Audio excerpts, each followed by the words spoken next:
everyone, thank you for the opportunity. We are from Group H. My name is Maya Indah Sari and my student number is 256. Thank you for the opportunity. My name is Alfi Nurul Najmiah. My study number is 361. Thanks for the opportunity. My name is Amalia Dina Royhana. My study number is 369. Hello, my name is Adelia Dwi Saputri and my study number 201931038. Hello everyone, thank you for the opportunity. Let me introduce myself. My name is Syaifana Nabilah. My last student number is 610.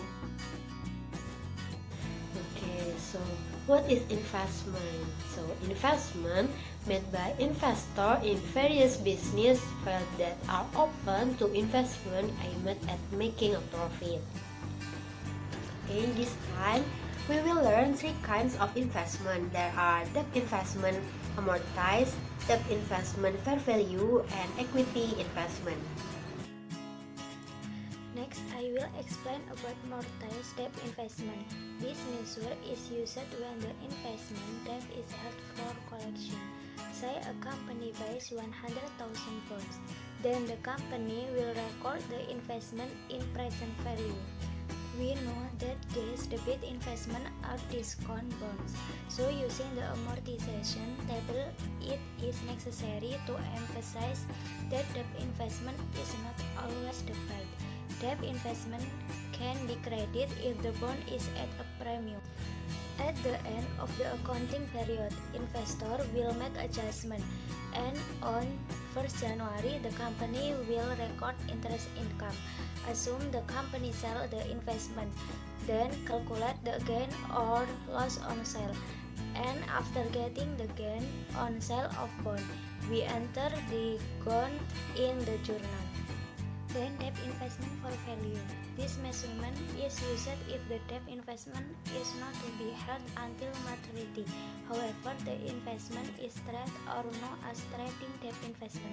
For debt investment trading, the recording method is equally amortized cost with fair value, and the difference is called unrealized holding gain or loss income.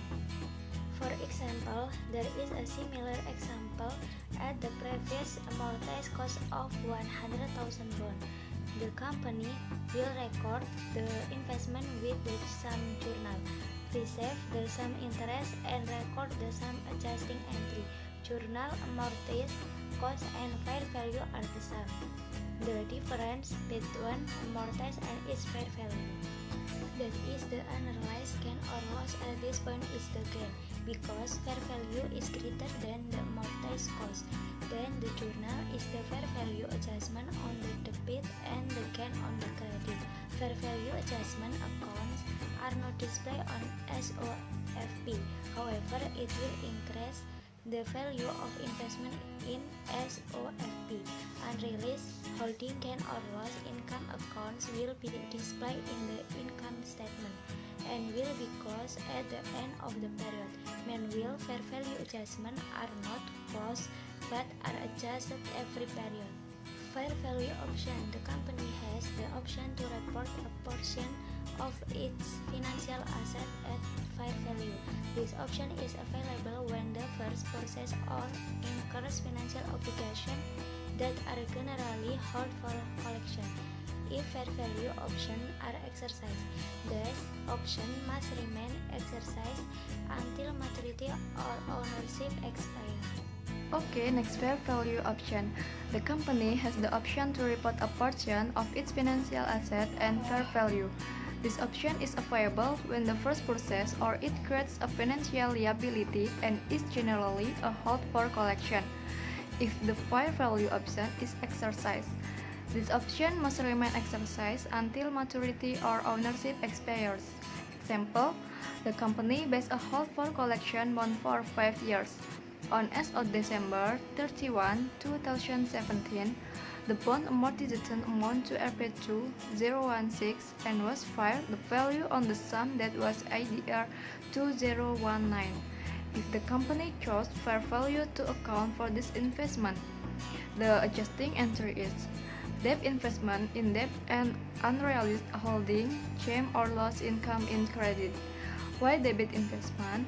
Because accounting with the fair value option is formed on an investment basis, not a portfolio basis on a trending investment.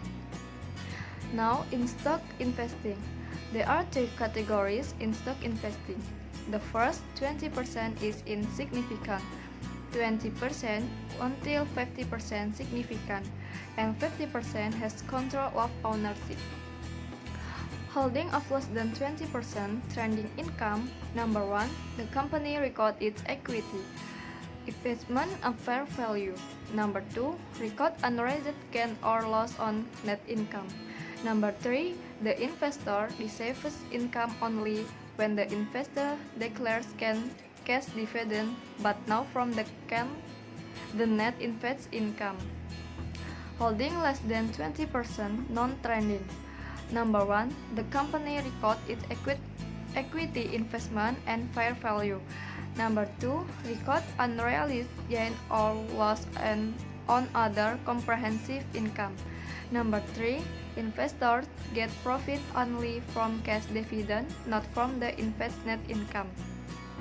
Basically, trending and non-trending journals less than 20% are the same except for the recognition that unrealized gain or loss here will be unrealized gain or loss equity, which will go into other comprehensive income, which will be sold to SOVP on the equity side. Holding between 20% until 50%. Number 1, the company has significant influence against financial policy decision and the invest company operation. Number 2, its dividend announcement will reduce the value investation. Number 3, when the announcement is made, the net income invest will add value to the investment and vice versa, happiness net loss. Number 3, there is no fair value adjustment. Holding more than 50%. Number 1, the investor company is the controller of the investor company. Number 2, investor company as the parent company while the invest company is a subsidiary. Number 3, the parent company must produce a financial report consolidation. Number 5, the parent company uses the equity method in recording in investment.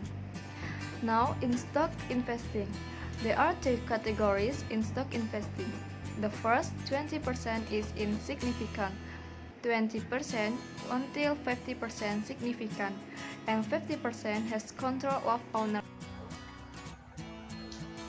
I want to explain holding of less than 20% trading income, holding less than 20% non-trading. Number 1, holding of less than 20% trading income. The company records its equity investment at fair value. Record unrealized gain or loss on net income.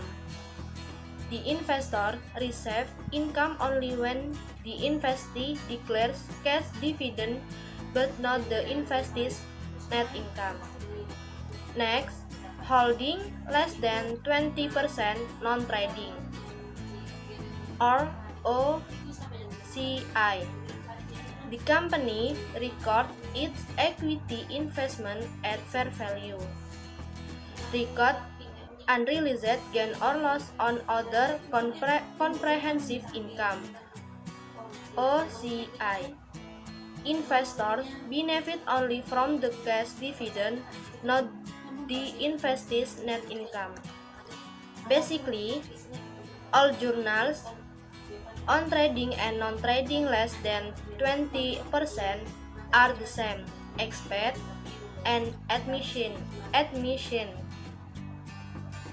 Unrealized gain or loss become unrealized gain or loss equity.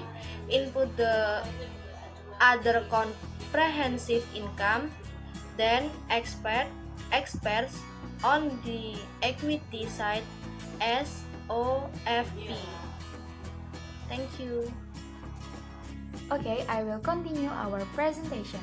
The equity method is used by investors who own shares of other companies with a total share percentage of 20% to 50% of the outstanding shares.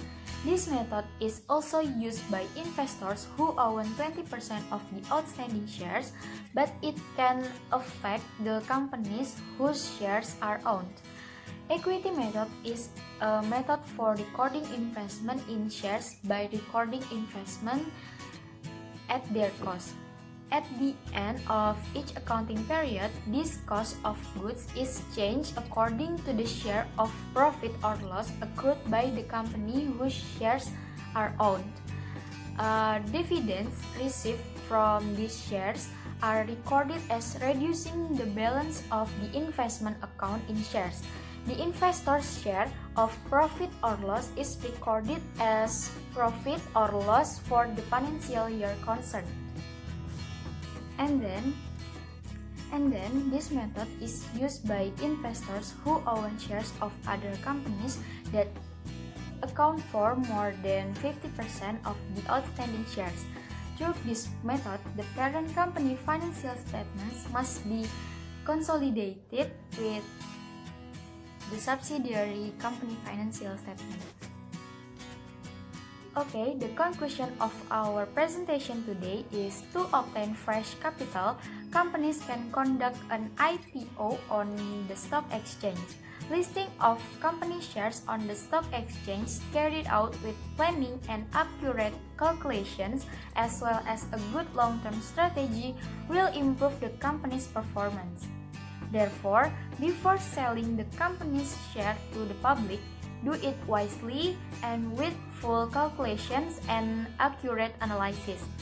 And the method of listing stock investors on the stock exchange can use one of the three methods we mentioned earlier. Okay, maybe that's all from Group 8. Thank you for your attention, and the last I say, wassalamualaikum warahmatullahi wabarakatuh. Goodbye.